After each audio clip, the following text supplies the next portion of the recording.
Hello and welcome back to ZSL Whipsnade Zoo, another edition of our online outreach where we are bringing the zoo to you wherever you are. Now, I said ZSL Whipsnade Zoo. For those of you who have joined us before, you'll know what that means and you can shout it out to me now. But for those of you who don't, it stands for the Zoological Society of London. Now, the Zoological Society of London has both Whipsnade Zoo and London Zoo, and thank you for those of you that visit either of those places. But also, we are an international conservation charity that works in around 50 countries around the world to look after animals in their natural habitats. So, you might be wondering what's our topic for today, and I am in our beautiful butterfly house. Now, it's a very sunny day here at Whipsnade, so it's actually feeling very tropical and very warm in here today because it is meant to mimic one of those habitats that we've talked about before, the rainforest. But the reason we're back here is to talk about a group of animals that we haven't touched on much. In fact, we've only touched on them when we visited here previously to talk about life cycles. Now, I'm going to say two words for you and see if you can remember what the difference is. We've got vertebrates and invertebrates. Can you remember what the difference between those two words were? Vertebrates and invertebrates. What do you think? Tell the person you're with now, okay, whoever that might be. Okay, so if you just said to me, well, I think a vertebrate is an animal with a backbone, just like ours, then you are absolutely right. So vertebrates are animals that have a backbone, and we've actually spent quite a long time looking at different things to do with those animals. But today we're thinking all about invertebrates, which are animals that don't have a backbone. Okay, now, can you remember what proportion of animals are invertebrates and which ones are vertebrates? Can you vote for me now if you think there are more vertebrates? Put your hand up. And put your hand up now if you think there are more invertebrates. Okay, if you went with invertebrates, fantastic, because of 100% of all animals that there are, 96% of those are species of invertebrates. So there are an amazing array of different invertebrates out there, and let's have a look at a couple. So we've got insects, okay, so you may recognise a ladybird or a bumblebee, okay? Have a look. See if there's anything else you recognise. Okay, and then we have another group. Now, this next group have 8 legs. Can you remember what that group of invertebrates might be called? They are arachnids. Now, some of you might not be so keen on them, but I think they're really great because they get rid of some pesky flies that maybe we don't want around at this time of year. So, invertebrates with 8 legs, these are arachnids. But there are invertebrates that have lots and lots of legs. Are you ready? These are myriapods, and you can see just how different, even within the same group of invertebrates, these invertebrates are. And then finally, what about a group you may have heard of before? Crustaceans. So if you've ever been rock pooling and you found crabs before when you're down at the beach, that is what group they would fall into, or even a woodlouse that you might find in your garden at home. So, as we've said, they come in lots of different shapes and sizes, colours. They're very different. So what makes them the same? Well, it's the fact that they don't have that skeleton. But they can be very different. So you can have some that have got squashy bodies, like a worm, okay, or a jellyfish, or they can have a hard, what we call an exoskeleton, which is like a hard shell that protects the outside of them, but it is not a skeleton like ours. So we're going to talk about a bit more about that in a minute, but let's have a game first of all to see whether you can guess whether an animal is a vertebrate, so an animal with a backbone, or an invertebrate without a backbone. Are you ready? So I've got some pictures to show you here, so get your thinking caps on. Okay, here's your first one, and I might have given you a clue a minute ago. It's a jellyfish, so we'll be saying invertebrate or vertebrate. So if you think it is a vertebrate, so an animal with a backbone, I want to see your thumbs pointing at your back, just like this. Okay? And if you think it's invertebrate without a backbone, I want to see your thumbs pointing down to say it hasn't got a backbone. Are you ready? Go. Okay, well, if you said, you're absolutely right, the jellyfish does not have a backbone. Okay, your next animal is a butterfly. What do we think? Remember, vertebrate or invertebrate? If you said invertebrate, fantastic, well done. Next one. What do you think? This is a Galapagos tortoise. Let's have a look. Vertebrate or invertebrate? Couple of seconds to decide. In actual fact, this one is a vertebrate, and it belongs to the reptile group of vertebrates. So just to show you, there you go, that's what their skeleton looks like on the inside. Okay, your next animal is a worm. What do we think? Is it a vertebrate or an invertebrate? Hope you're all joining in with the voting. No changing your guesses. Okay, if you said it's an invertebrate, fantastic. You're absolutely right. And then what about a snake? Looks very similar to a worm. Can you see that very closely? Okay, looks very similar to a worm. Is it an vertebrate or invertebrate? What do you think? Well, in actual fact, if you think back to when you met one of our snakes in one of our earlier sessions, you'll know that it is a reptile, which is in fact a vertebrate, and that's what their skeleton looks like there. And you can see in actual fact they've got a really, really long backbone made up of lots and lots of vertebrae. That's the individual bones. Okay, what about a lobster? Is it a vertebrate or invertebrate? What do you think? Ah, you knew that it was a crustacean, so you knew it was an invertebrate. Fantastic, you're getting really good at this, but I've got one last one for you that's really, really tricky. What do you think about a human? What is that animal? Are they, or are we, a vertebrate or an invertebrate? What do you think?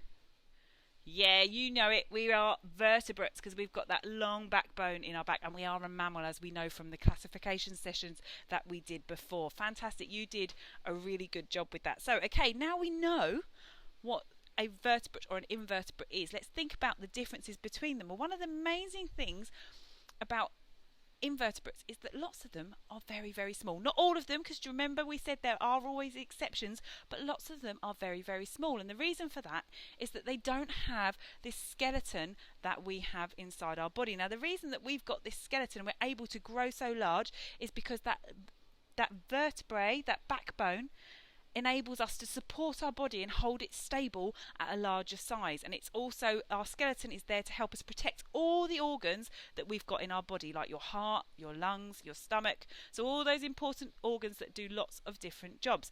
If you are an invertebrate, you don't have those organs. You don't have such a complicated structure inside your body because you don't have the backbone to support it. Okay, so you don't have blood vessels pumping the blood all the way around your body or lungs to breathe, so you don't need that big skeleton to support it. Now, sometimes, as we said, they do have an exoskeleton. Remember that word again?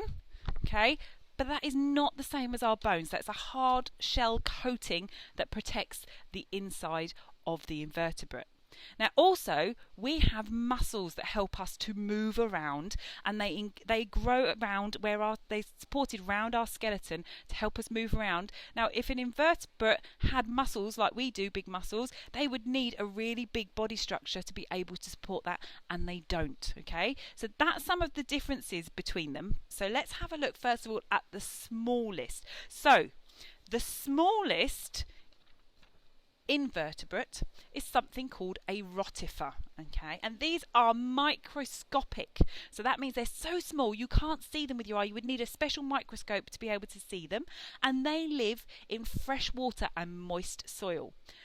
The smallest vertebrate, so animal with a backbone, is this little frog here, and he is from Papua New Guinea, and he is called a Pedophrene amuensis, and he is smaller than a 5p piece. So you can see there, sat on a 5p, just how tiny he is. So you can see that both vertebrates and invertebrates can be very small, but what about the biggest? Now, do you know, first of all, what the biggest vertebrate is? Because you might know this, because it's like the biggest animal ever known, bigger than even the dinosaurs. If you think you know, tell someone you're with now so they can tell us whether you're right or not. Are you ready? So the biggest vertebrate is, in actual fact, a blue whale. Doesn't look very big on my piece of paper, but it's actually huge. They can grow up to 100 feet long. That's colossal. They are huge. But you can also get a really big invertebrates, an animal without backbone, and that is, the biggest here is the colossal squid, and they live right down deep in the ocean, and they can be up to 46 feet long. So although they don't have a skeleton, or they don't have that backbone, they can still grow to about 10 times the size of me. So pretty huge. I'm not sure I'd like to come across one of those if I was out swimming in the ocean. What about you? Maybe. Okay. So we've thought about the biggest and the smallest of both vertebrates and invertebrates, but invertebrates are really, really important. So they might be small, but they're definitely not insignificant. We really, really need them. Now, why is that? Well, the first reason we're going to think about is if we think about a food chain. So if we think about a food chain is who eats who. So if we think about our local area, okay, so it could be somewhere in the British Isles, our food chain would start right down here with our food source, and that would be our sunflower or our plants. Now, who would eat that? Well, that would be our ant. And then who would eat our ant? Well, of course, that would be our mouse. They would think that was a very tasty meal. Yum, yum, yum. And then but the mouse might be eaten by a snake. Poor mouse. And then the snake then might be eaten by a fox. Now, if we didn't have the invertebrate in our food chain, which is the ant, we wouldn't be able to feed the mouse. The mouse wouldn't then be able to feed the snake, and the snake wouldn't be able to feed the fox. So none of those animals in that food chain would have the food to help them survive. So the animal right down at the bottom of the food chain is really, really important. But a food chain can get even bigger into something we call a food web. So someone else might like to eat another animal in that food chain. So we have a little kestrel here, a little bird of prey. Who do you think he might like to eat in our food chain? Would it be the flower? Would it be the fox? I think the fox is a little bit big for him to eat. So in actual fact, he might like to eat the mouse. Okay, so if we didn't have our ant at this time, there would be no mice, so our kestrel would go hungry. But we also have a bird that you might see in your garden. Now this is a starling. What do you think the starling eats on there? Would he eat the snake? Thumbs up or thumbs down? No, be far too big for him. And actually he likes to eat the ant. Okay, so if we took the food away for one of these, if we took the ant away, there would be less food, or if there were less ants, there would be less food for the mice or the starlings. So someone is not going to have enough food to survive, and if they haven't got enough food to survive, we might lose one of those. So if there are less ants, we might not have enough food for the starlings, and we might lose all the starlings. And do you remember what happens when animals don't have enough food, or their habitat isn't good enough for them to survive in? They become, what's that word we learnt before? Endangered. And if we don't help them when they're endangered, they can then become extinct. So it's really important to look after the animals, the invertebrates that are at the bottom of the food chain, not just these animals we maybe think a bit more about because they're big and fluffy. Now there's other reasons that our invertebrates are really, really important. One of those is something you might think of to do with bees. Okay, it's the fact that they actually carry pollen from flower to flower, and they pollinate the plants so that the plants grow and produce everything we need them to. Some invertebrates actually eat other invertebrates. They get rid of some of the pests that might eat our food, our crops, if they weren't controlled by those bigger invertebrates.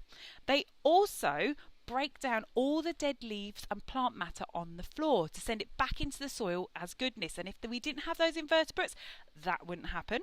And they also not just break down that leaf, they also crunch through the soil and make the soil better quality so that our plants and our food grow better. So they are really, really, really important.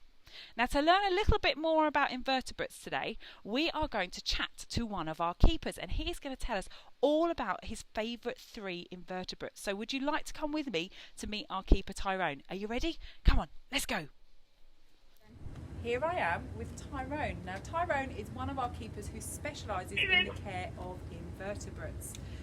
Tyrone is going to tell us all about his 3 favourite invertebrates. So what is your first favourite invertebrate you've got for us today, Tyrone? My first favourite is the vampire crabs.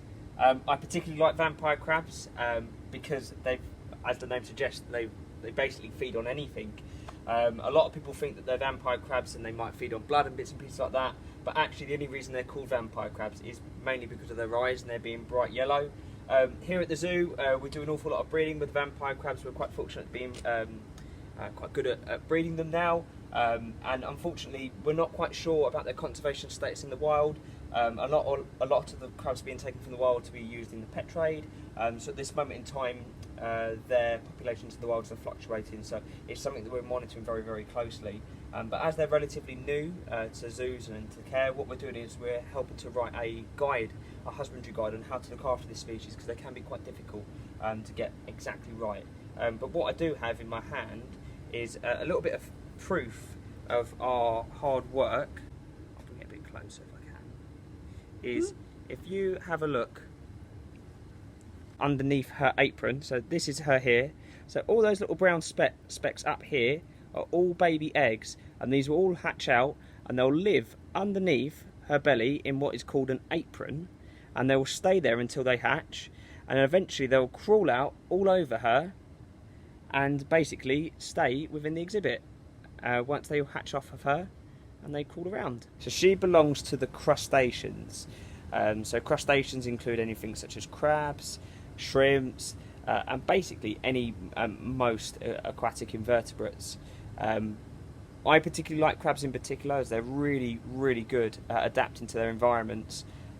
Very similar to hermit crabs as well, they're usually very good at adapting to their environments. And she's quite tiny, but actually crabs can also be really, really huge, can't they? They can, yeah. So this is relatively small, but one of the largest crabs is actually the coconut crab. They actually dig burrows that are around about the same size as a Mini Cooper, and the actual crab itself can be as big as a large dog. They can get extremely large, and as the name suggests, they can actually crack open coconuts with their claws. So you can imagine how strong they can be. They're not anything compared to this little one. That's an amazing fact. Okay, excellent. So let's move on to our second favourite invertebrate. Are you coming? Let's go. So my second favourite is the parchless snails. So these are really, really important. These are actually extinct in the wild. Whipsnade has had a long-standing history of parchless snails and have been one of the first zoos involved in the project. Unfortunately, these snails went extinct in French Polynesia, a little island, simply due to an invasive snail that got reintroduced.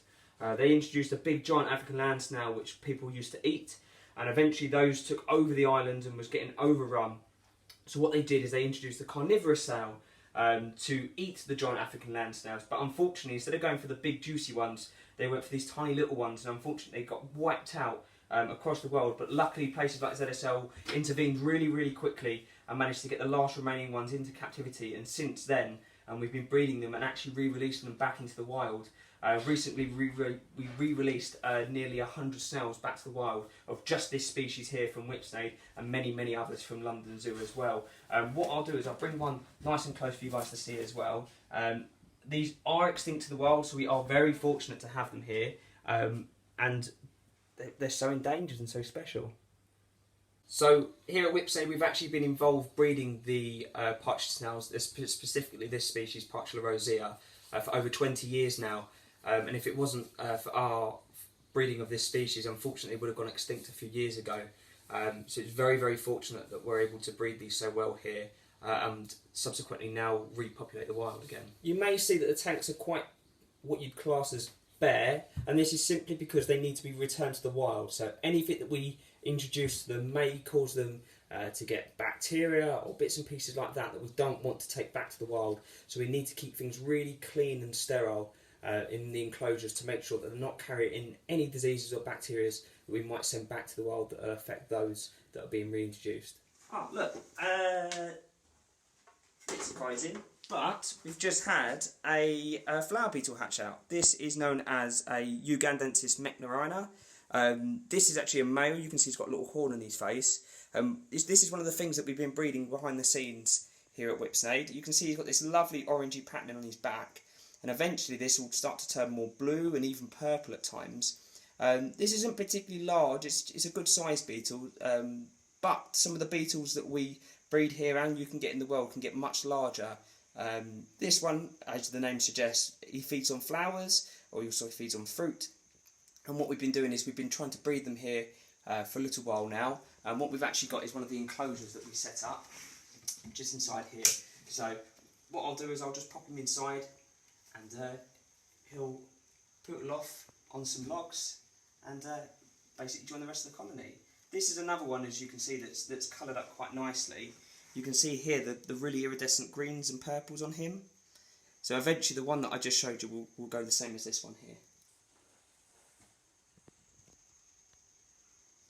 So, my third favourite is the desertus wolf spiders. So these are another species that we have breeding off show for conservation and research purposes. These unfortunately are critically endangered and are also known as the world's most endangered arachnid. Arachnid means spider.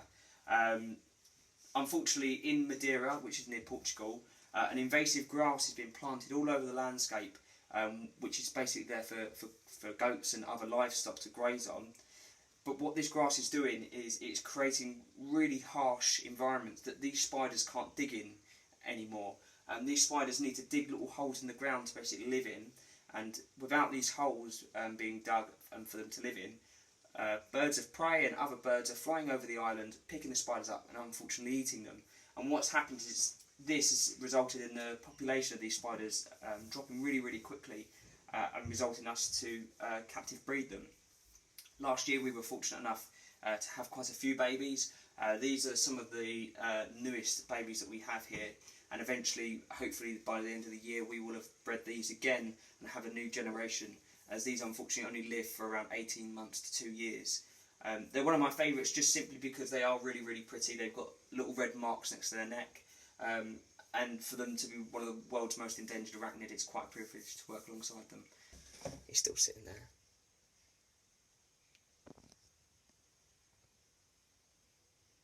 So one of the other things that we do here is we actually breed emperor scorpions, and we've got a huge array of breeding pairs here, and we've got quite a few babies at the moment, but I'll just show you some a little bit close up.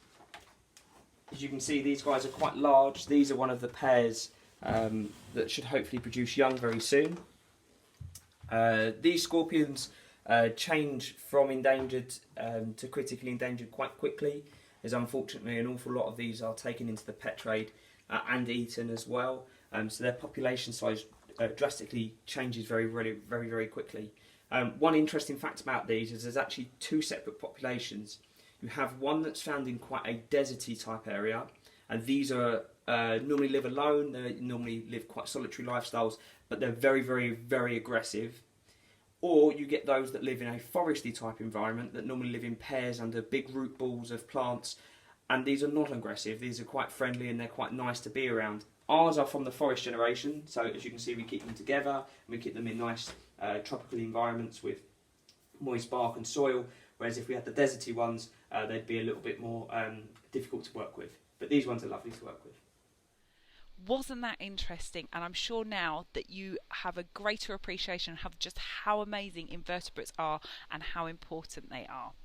Now, what I would like to do is go through some of your amazing work that you've sent us from our previous weeks, and you've been working so hard. We're blown away by how much work you're sending in, but please keep it coming because we love seeing it. So to start with, we have this amazing information about our animals' habitat, what they look like and their diet. So thank you very much, Adam Pittrick. That's beautiful. We have some lovely information about pandas here. Thank you, Jessica Collins. We have our life cycle. Brilliant. I love the fact that you've done some modelling there. So thank you very much, Eleanor Kenyon. I particularly love the nest with the eggs in. That's beautifully done. Poems. Ida, thank you so much for your lovely poem. We really liked it, and I love the fact that you used a bit of mystery to try and guess what animal it was. That was amazing. Lovely information about amphibians leading on from our life cycle. So Harry Prue, amazing, thank you very much. And more amphibians. So amphibians were very popular with all of you, so thank you very much, Ben and Ellie West.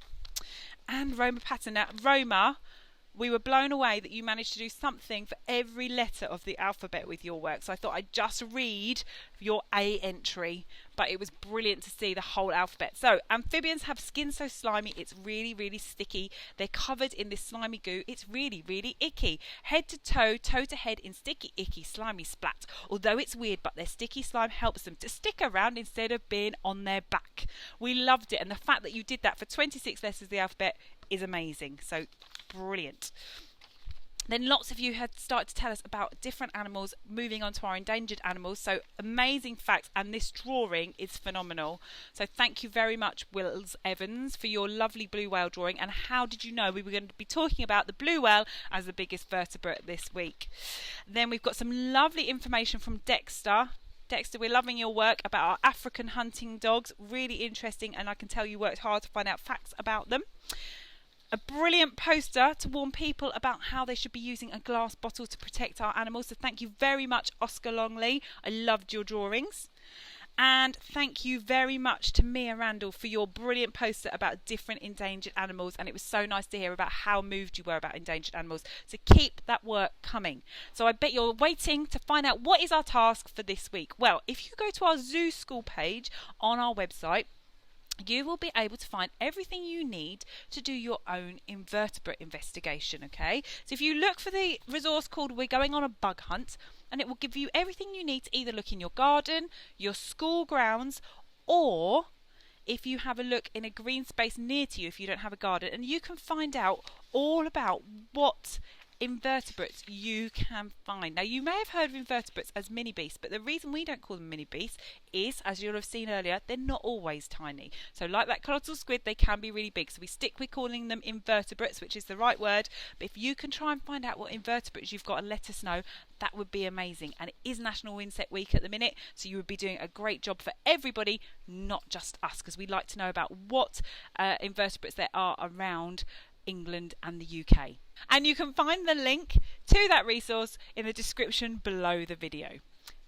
We thank you once again for joining us on our online outreach. Please do join us again next time. In the meantime, please send your work to learning@zsl.org. We want you to keep it coming because there is never too much for us to have a look at. We're really enjoying it. If you would like extra learning tasks, as you're so keen, please do visit our Twitter where we're publishing them all the time at ZSL_learning. And obviously, it is a tricky time. We're trying to support our zoos as much as possible. So if you can make any donation that would help us, please visit our Support Our Zoos link here and help us out. We look forward to seeing you next time. Thanks for joining us, everybody. Bye.